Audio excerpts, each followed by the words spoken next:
चल रहे किसान आंदोलन से उत्पन्न गंभीर स्थिति की ओर ध्यान आकर्षण करना चाहता हूं। आज 4 फरवरी को किसान आंदोलन का ये 72वां दिन है। सारी सर्दी बारिश में लाखों की तादाद में लोग किसान आंदोलन में शामिल हैं। इस दौरान 11 राउंड बातचीत के सरकार और किसान के बीच बेनतीजा बातचीत के 11 राउंड हुए। फिर भी आज जो स्थिति है, टिकरी बॉर्डर पे पहली ट्रैक्टर ट्रॉली से आखिरी ट्रैक्टर ट्रॉली तक 4-5 लेन 17 किलोमीटर लंबा धरना, सिंगू बॉर्डर पे पहली ट्रैक्टर ट्रॉली से आखिरी ट्रैक्टर ट्रॉली तक 21 किलोमीटर लंबा धरना, अलग अलग गाजीपुर बॉर्डर पे बाकी जगह कई लाख लोग आज भी इन धरना स्थलों पर विश्वास रखे अपने मन में शांति और संयम से बैठे। पिछले इन 72 दिन में इन धरनों स्थलों से 194 किसानों के शव, जिन्होंने अपनी जान कुर्बान कर दी, शहादत दे दी, अपने अपने गांव में वापस लौटे। ये वो लिस्ट है। कोई पूछ रहा था कि कौन है, गांव का नाम है, परिवार का नाम है, उनका कौन सा भाई चीन की सीमा पे तैनात है, कौन सा भाई पाकिस्तान की सेना पे तैनात है, उनके नाम मैं रखना चाहता हूं। मैं इसको सभा पटल पे रखना चाहूँगा। यमुनानगर के स्वर्गीय रणदीप सिंह गुंदियाना गांव के गड्डी गुजरान, करनाल के स्वर्गीय राजेश चहल, जिसका भाई आज भी लद्दाख में तैनात है, पाई के स्वर्गीय अजय ढुल, बड़ौदा गांव के भाई स्वर्गीय भाई अजय कुंडू, जिनके मैं घर गया, लगभग इनके परिवारों से मिलने गया, जिनके घर पे एक उनकी विधवा और 3 बच्चे। विधवा इतनी पढ़ी लिखी भी नहीं है, कोई नौकरी कर पाएगी। 3 लड़कियां हैं, तीनों अभी स्कूल में अनमैरिड हैं। कैसे उनकी शादी होगी, कैसी व्यवस्था होगी? बेटी बचाओ बेटी पढ़ाओ का नारा देने वाली सरकार, उनकी बेटियों को कौन बचाएगा, कौन पढ़ाएगा? सैकड़ों जान चली गई, मगर सरकार के मुंह से संवेदना का एक अक्षर नहीं निकला। आज मैं देख रहा था कि मैंने सभी भाजपा की तरफ से जो लोग बोले, उनके वक्तव्य को ध्यान से सुना।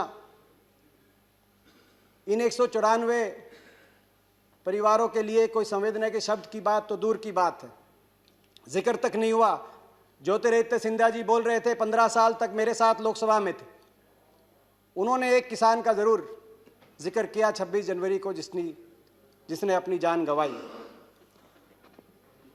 प्रचंड बहुमत का अहंकार भी दिखाई दिया, कहा कि लोग हमारे साथ हैं, मगर इन इलाकों के अंदर जनता का विश्वास ये सरकार खो चुकी है। इसका अंदाजा इस बात से लगाया जा सकता है कि हरियाणा में मुख्यमंत्री अपने गृह क्षेत्र में या उप मुख्यमंत्री अपने गृह क्षेत्र में कोई कार्यक्रम भी नहीं कर पाएंगे, ना कर पा रहे। उपचुनाव के बाद उपचुनाव हरियाणा के अंदर सरकार को हार का मुंह देखना पड़ रहा है, जबकि 4 साल सरकार के बाकी हैं। जनता का विश्वास कितना इस सरकार के पास है? मैं सभापति महोदय कहना चाहता हूं, ये जो धरने टिकरी बॉर्डर पे, सिंगू बॉर्डर पे, ये मेरा गृह क्षेत्र है, मैं वहीं से आया हूं। मैं इन धरनों पे गया हूं, एक एक ट्रॉली के अंदर झांक के मैंने किसान से बात करी है, मैं इन घरों में गया हूं। मुझे आपका संरक्षण चाहिए। मैं सदन के बीच में सच्चाई रखना चाहता हूं, केवल सच्चाई रखना चाहता हूं। ये स्थिति में हम कैसे पहुंचे? 5 जून 2020 को कोरोना आपदा के बीच में अध्यादेश जिनकी आवश्यकता तब होती है जब इमरजेंसी सिचुएशन हो, जैसे अभी कहा डेरेक ओब्रायन जी ने। सामान्यतः सदन, दोनों हाउस कोई भी किसी भी बिल को पास करते हैं, राष्ट्रपति जी हस्ताक्षर करते हैं और एक्ट बनता है। अध्यादेश जब राष्ट्रपति जी के हस्ताक्षर से एक कानून लागू हो जाए और उसके बाद दोनों सदनों को केवल एक रबर स्टैंप की तरह उसको पारित करने के लिए प्रयोग किया गया। आंदोलन शुरू हो गया पंजाब में, 6 महीने तक आंदोलन चलता रहा। हरियाणा और पंजाब में कहीं पिपली में लाठीचार्ज हुआ तो कहीं पंजाब के एक एक टोल पे किसान बैठा, मगर उनकी सुनवाई नहीं हुई। और 6 महीने के बाद शांतिपूर्ण तरीके से वो किसान उठकर उन्होंने फैसला किया कि रामलीला ग्राउंड में जाके धरना देंगे। आज कुछ लोग पूछते हैं कि यातायात की इतनी परेशानी हो रही है, बॉर्डर्स पे बैठे हैं। ये बॉर्डर्स पे बैठने नहीं चले थे, ये रामलीला ग्राउंड वही रामलीला ग्राउंड जहां सभी राजनीतिक दलों को अधिकार है, जहां देश की सरकार के विरोध में बड़े बड़े आंदोलनों की गवाही वो रामलीला ग्राउंड देता है। जयप्रकाश नारायण आंदोलन से लेकर अन्ना आंदोलन तक वहां बैठ के धरना देने के लिए आना चाहते थे। शांति प्रिय तरीके से चले। हरियाणा की सीमा में जैसे ही आए, कोई प्रोवोकेशन नहीं था। हरियाणा की सरकार ने हमलावर हो गई। हरियाणा की सरकार सोचा था, उस समय किसान केवल शांति से जा रहे थे, सोचा था रोक लेंगे, मगर ये वही खून है जो देश की सीमा पर दुश्मन की गोली और गोलों के सामने छाती अड़ाए खड़े हैं, उनसे पीछे नहीं हटते। सरकार की लाठियों से, आंसू गैस से और वाटर कैनन से पीछे नहीं हटने वाले थे। चलते बढ़ते गए, दिल्ली की सीमा पे आए। 25 नवंबर को दिल्ली की सीमा पे पहुंचे। वहां पर देश की राजधानी की सीमा सील कर दी गई और वहां से धरना शुरू हुआ। उसके बाद सारी सर्दी बातचीत पे बातचीत, तारीख पे तारीख, बेनतीजा बातचीत। और आखिरी दौर में भी जब 11वां राउंड हुआ तो सरकार ने बातचीत एक तरफा अपनी तरफ से बंद करी और अपमानित करके 5 घंटे तक बैठे रहे सारे किसान संगठनों के प्रतिनिधि। और 5 घंटे के बाद उनको बताया गया टेलीफोन पे कि सरकार की तरफ से बातचीत समाप्त हो चुकी है। उसके बाद उठ के गए। 26 जनवरी की घटना का जिक्र हुआ। 26 जनवरी को जो कुछ भी हुआ, लाल किले पे जो हुआ वो असहनीय। कहीं कोई उपद्रव होता है, असहनीय। उसकी जांच भी होनी चाहिए, जो दोषी भी हों उनके खिलाफ कड़ी से कड़ी कार्रवाई भी होनी चाहिए। लेकिन न्याय का तकाजा है, दोषी तो बचे नहीं मगर निर्दोष फंसे नहीं। यह व्यवस्था है न्याय की हमारे देश में। 26 जनवरी की जब घटना आई तो इस घटना की निंदा सारे किसान संगठनों ने करी। उन्होंने सबने अपने आप को इस घटना से अलग कर दिया और कहा जो दोषी हैं उच्च स्तरीय निष्पक्ष जांच हो। तरह तरह के लोगों के नाम सामने आ रहे हैं। कई लोग कुछ राजनीतिक दल से संबंधित भी हैं, कई लोग कईयों के इलेक्शन एजेंट भी रहे हैं, मगर मैं आज उस विषय में नहीं जाना चाहता। उनके नाम सामने आ रहे हैं, सारे तथ्य सामने आए, दोषियों के खिलाफ सजा हो। सारे किसान संगठनों ने कहा उनकी बात पे यकीन किया जाना चाहिए। इसीलिए किया जाना चाहिए कि ये 2.5 महीने से बैठे, मेरे इलाके में बैठे, मेरे गृह क्षेत्र में बैठे, 2.5 महीने में पुलिस के थानों से आप पता करा लिए सभापति महोदय, लाखों की तादाद में बैठे हैं। किसी को तंग करने की बात तो दूर है, किसी की तरफ हिंसा की बात तो दूर है, किसी एक रेडी वाले से एक मूंगफली और एक केला भी अगर किसी ने छीना हो, इन किसानों ने किया हो, एक कंप्लेंट पुलिस में आई हो, या 26 जनवरी को भी किसी दिल्ली के थाने में एक कोई दुकानदार, एक कोई रेडी वाला पहुंचा हो कि ये मूंगफली भी ली है किसी ने, वहां जाके आप पता करिए। लोग कहेंगे कि किसान ने अपना भी हमारे साथ, अपने साथ साथ हमारा भी भोजन का इंतजाम यहाँ पे जहाँ पे बैठे हैं उन्होंने किया है। इनकी बात पे इसीलिए भी यकीन किया जाना चाहिए कि इन धरनों से 200 लाशें, लगभग 194 लाशें जब वापस गई, आदमी विचलित हो जाता है, उत्तेजित हो जाता है। गुलाम नबी आजाद साहब ने बड़े बड़े किसान आंदोलनों की याद दिलाई इस सदन को और कहा कि हर आंदोलन में सरकार झुकी थी, चाहे ब्रिटानिया सरकार हो या आजाद भारत की सरकार। और यह आंदोलन इसलिए अलग है क्योंकि सरकार झुक नहीं रही। एक और वजह से आंदोलन अलग है, चाहे वो पगड़ी समाल जट्टा आंदोलन हो 1905 का, चाहे वो चंपारण सत्याग्रह हो, चाहे वो बरदौली का आंदोलन हो गुजरात का। किसी आंदोलन में इतने किसानों ने अपनी जान कुर्बान नहीं करी जितने इस आंदोलन में जुर्बान का किसान कर। मगर ये विचलित नहीं हुए, लाशें इन धरनों से अपने अपने गांव में जाती रही, विचलित नहीं हुए, शांति से संयम से बैठे रहे। इनकी नीयत का अंदाजा उससे लगाना चाहिए देश को। न्याय का तकाजा था, दोषी बचे नहीं और निर्दोष फंसे नहीं। लेकिन क्या हुआ इस घटना के बाद? इस घटना के बाद निर्दोष लोगों पर को निशाना बनाया गया। झूठे मुकदमे किसान पर, पत्रकारों पर। किसान आंदोलन को बदनाम करने के लिए मीडिया का एक तबका, साजिशें और षड्यंत्र बड़े बड़े रचे जाने लगे। किसान की आवाज को कुचलने के लिए प्रचार तंत्र हमलावर हो गया, प्रचार तंत्र झोंक दिया गया। प्रजातंत्र नहीं, प्रचार तंत्र। आज ये प्रजातंत्र नहीं है, प्रचार तंत्र है। प्रचार से, प्रचार के लिए, प्रचार द्वारा प्रचार तंत्र। देशद्रोही बताया गया जो इन धरनों में बैठे हैं, देशद्रोही बताया गया। कहा कि आतंकवादी हैं, चीन पाकिस्तान से फंडेड हैं, गद्दार हैं। मैं पूछना चाहता हूं, जो बाप यहां बैठा है जिसको गद्दार बताया जा रहा है, देशद्रोही बताया जा रहा है, उसका बेटा चीन की सीमा पे तैनात है। अगर वो गद्दार है तो वो उसका बेटा क्या है? मैं सदन से पूछना चाहता हूं। मैं माननीय रक्षा मंत्री से पूछना चाहता हूं, ये जो दिल्ली के आसपास का इलाका है, हरियाणा, पंजाब, पश्चिमी उत्तर प्रदेश, राजस्थान, जय जवान जय किसान को चरितार्थ करती हुई भूमि, मुझे गर्व है। मैं इस भूमि का एक बेटा हूं, मैं किसान का बेटा हूं। ये भूमि, ये वही भूमि है। मैं केवल हरियाणा की बात करूं, हर 10वां सैनिक फौज का आज भी हरियाणा से। 20% हमारे खाद्य भंडार, आज हरियाणा का किसान मेहनत करके 20% खाद्य भंडार भंडार काम करता है। देश के लिए 40% मेडल, चाहे ओलंपिक हो, कॉमनवेल्थ हो, एशियाई खेलों में हरियाणा के खिलाड़ी लाने का काम करते हैं।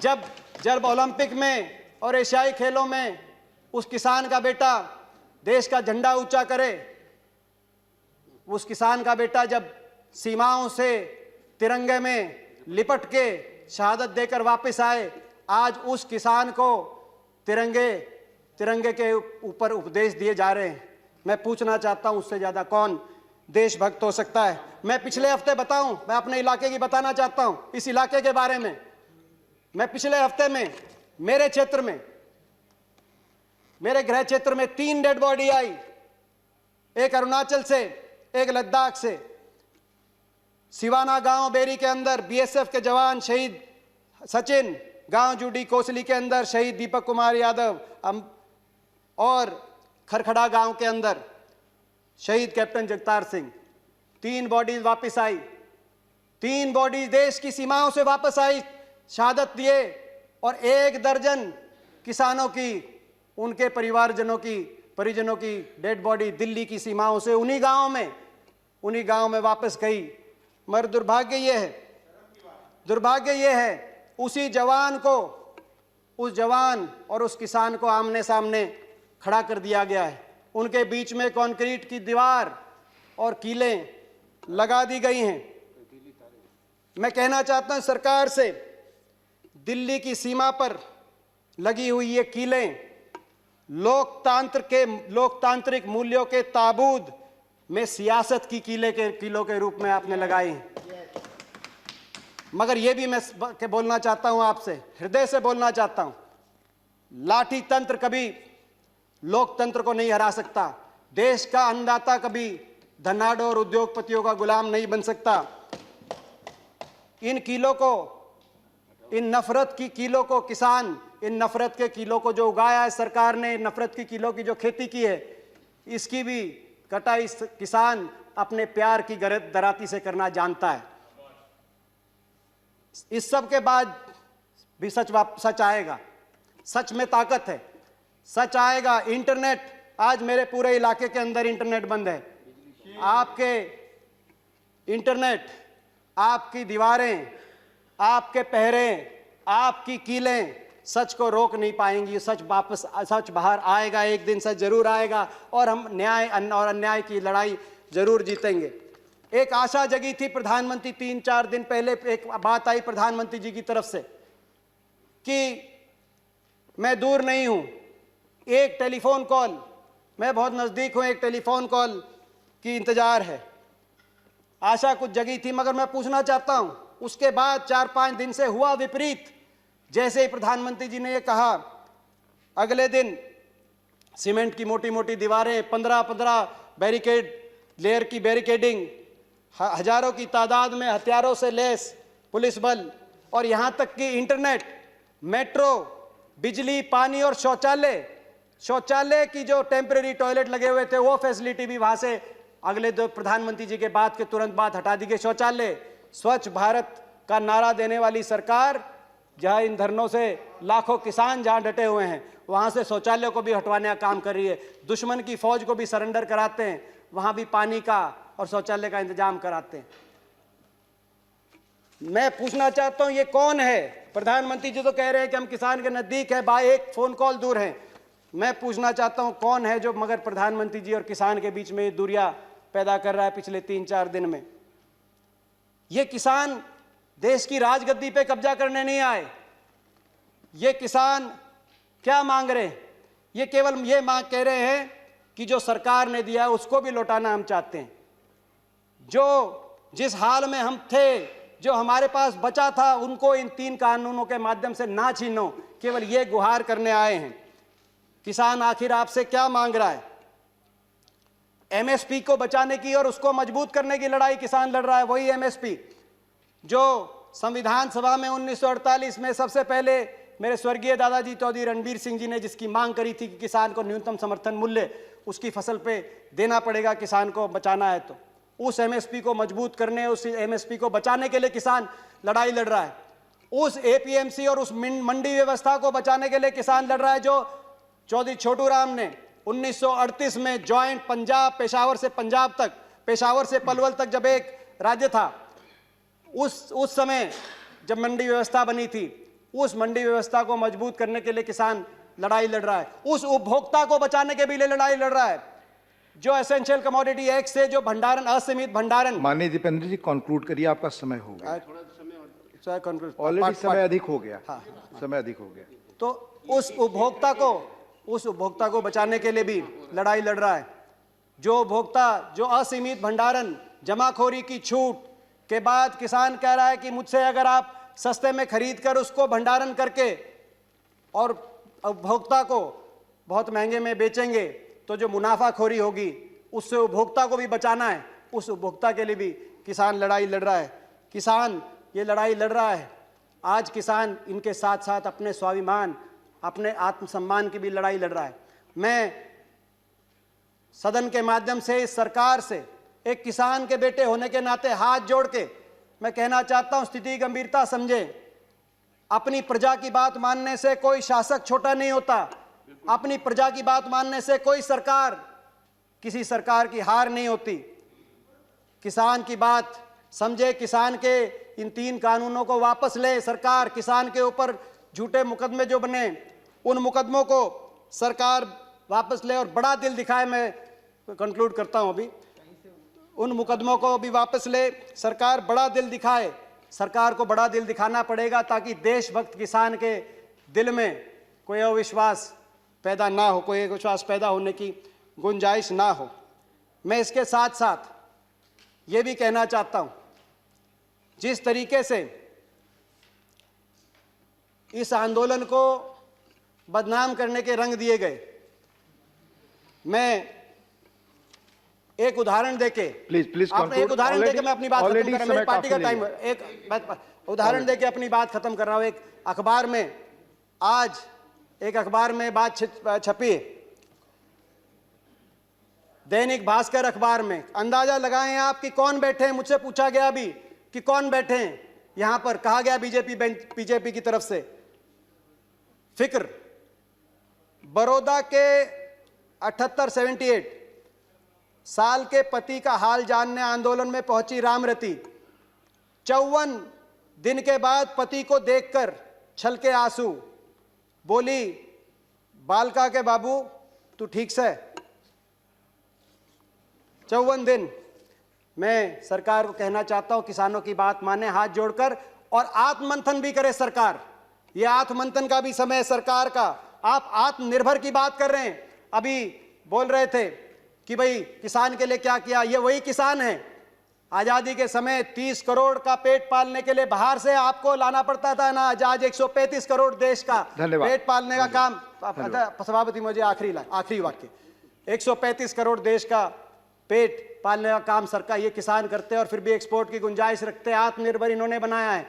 आत्मनिर्भर बनाने की आप बात करते हो, मैं चेतावनी देके आपको अपनी बात समाप्त करता हूं। आत्ममुग्ध सरकारें, भूपेंद्र जी आप तो हिंदी के ज्ञाता हैं, आत्ममुग्ध सरकारें आत्मनिर्भर भारत का निर्माण नहीं कर सकती है, चेतावनी मैं देना चाहता हूं। और एक वाक्य के साथ अपनी बात खत्म करता हूं। जय जय जवान, जय किसान, जय हिंदुस्तान। धन्यवाद दीपेंद्र जी।